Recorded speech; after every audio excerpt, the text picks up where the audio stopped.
Hi everyone, in case you don't know who I am, my name is Kinsley Kivette and I'll be graduating with a degree in elementary education, and I've accepted a job in Gallatin teaching second grade at an elementary school there. So I'm super excited to be back in Gallatin in the fall and to start teaching and starting my real life as an adult. But I wanted to take these next few minutes to share with you all the biggest thing that I've learned during my time at Welch College, and that is that the Lord is faithful.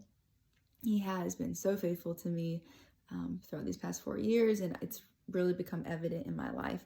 And so growing up, my dad is a North American ministry church planner, and so we moved around a lot, and I saw the Lord's faithfulness to our family and to my parents and to me as we would pray for my mom to find a job or for my sister and I to find good schools. And we saw the Lord's faithfulness through all of those things. But it really wasn't until I got to college and kind of started living on my own a little bit that I saw his faithfulness for me personally.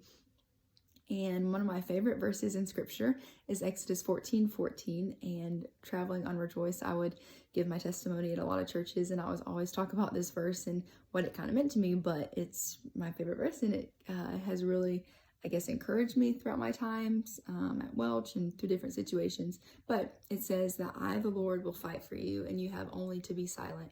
And this was just a great reminder to me when I kind of first came across it in high school, going through different things. And then now in college, like every situation I would face, I would have that peace of mind that knowing that the Lord is fighting for me and I don't have to do anything. I don't have to try to make plans to solve all the issues, but that the Lord knows them and that he's fighting for me regardless of my mistakes and what I may do in my life.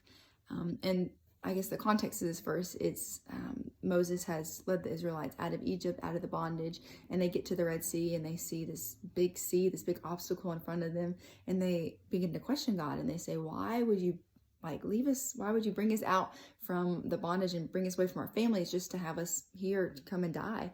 And he says, I, the Lord, will fight for you and you have only to be silent.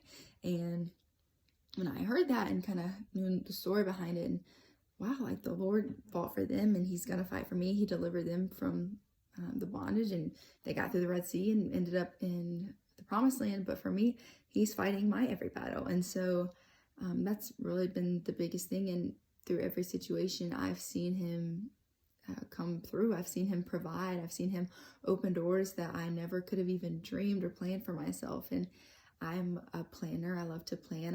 I love to know what's going to happen. And so oftentimes I would make these plans in my mind and then something would happen and those plans would change. And then I would see, wow, the Lord was there the whole time. He knew it and he provided. And the door that I was able to walk through because of him is so much better than anything I could have planned and anything I could have dreamed for myself. And so I guess that's just the biggest thing that I've learned. And if whatever, maybe whoever's listening to this, if you are a freshman or a sophomore or junior or whatever age you may be, that if you haven't learned that the Lord is so faithful, I pray that you would seek that and seek to find that in little situations, even if it's just realizing what you're thankful for and realizing that the Lord's faithful to provide us with things that we don't deserve. And so yeah, I guess that's just the biggest thing that I've learned, and the biggest thing that I'm able to take away is that God has never failed me and he won't fail me, and he's faithful and he's going to provide for me and he's going to fight for me. So yeah, I hope that I can encourage you all with that. And if you don't know that, you know the Lord will never leave you, he'll never forsake you, he will always fight for you. So I miss and love all of you guys, and goodbye.